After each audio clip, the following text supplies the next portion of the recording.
So today,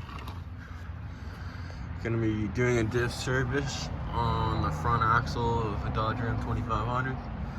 Mine's 1999. So what I like to do is start by taking off the ones closest to the bottom, basically all of them except for these top two, and then stick a screwdriver in between, and then get a bucket here and drain it in. When I do that, I'll come back. So I got most of the bottom bolts off there. I just have the top three in, and it started leaking already. So now I'm just gonna take a flathead screwdriver, go in between at the bottom, go in between. It's hard to do this with the camera in my hand, so I probably won't show this.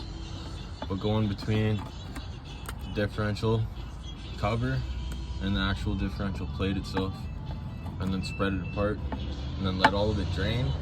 And then you take out the remaining bolts here, and I'll come back when I'm at that step. So I got the flathead in the side here. I took all the bolts off except for this top one, just to make it easier to spread. Don't have to take all of them out. You could probably leave the top three in and still do this. Okay, so I got it off here. Always check the magnet. Make sure there's no any shavings of the differential in there. And if there is, it's a bad sign. Doesn't look to be any on mine, so I'm lucky. The next step is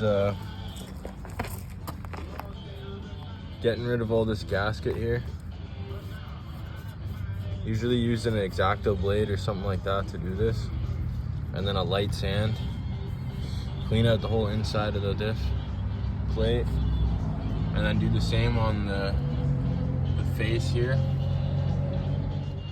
Now you can buy a gasket for this at Napa, but every time I've gone there and requested one, they either don't have it at that store or it's far away and it's gonna take shipping. So usually I just end up using RTV or black silicone. The oil resistant silicone is the best for a differential. So yeah, clean this all out and then I'll show you what's next.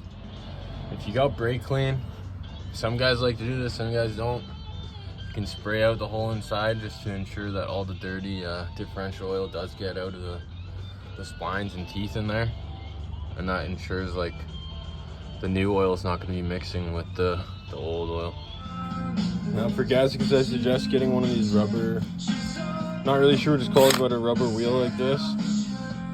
So it just gets the gasket off and it doesn't really affect the steel on there. You don't really want to chip that up with sandpaper or anything. So when you got the whole inside cleaned out like this, not perfect, but good enough for the silicone. Inspect the cover for cracks or anything, any imperfections. Make sure there's nothing wrong with it.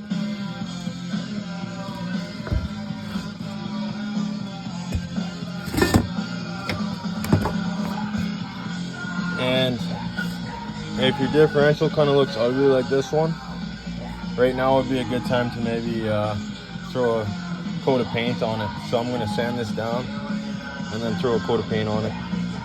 Found a extra can of this, so figured why not. Okay, so I sanded it the best I could with the tools I have.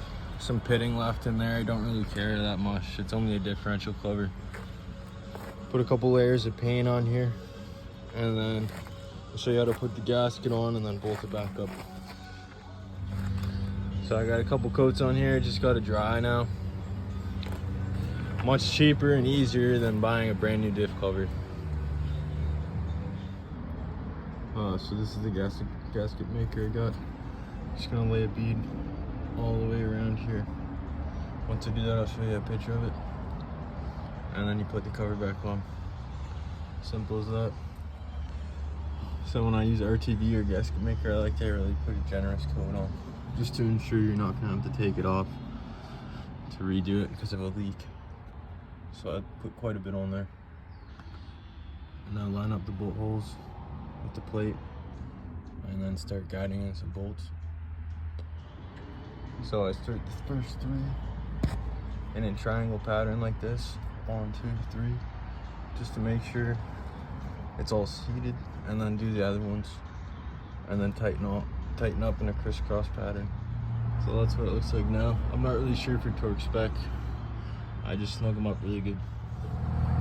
So I'm just gonna let that gasket dry for a couple minutes before I do anything. I could have painted the bolts too, but honestly I kind of like the look of the black and the silver there. Got the fill plug out. And for the Dana 60 fronts, I go off the manual. The manual says 80W90, so I just picked this up from Napa.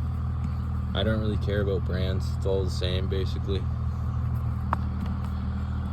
So yeah, let the gasket dry for a bit, then throw, it's 3.6 liters that goes in the Dana 60 front axle, and fill that up.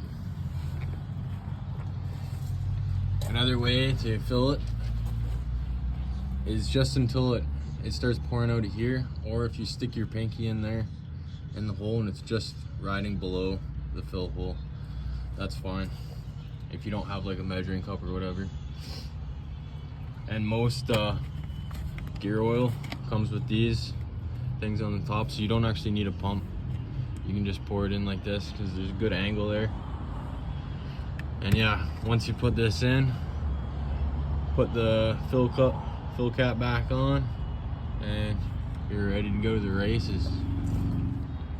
So after you let the gasket dry, throw a bottle in there, wait a couple minutes, check for leaks, and if there's no leaks, fill the rest up, and then yeah, you're good to go. Thanks for watching, everybody, and take it easy.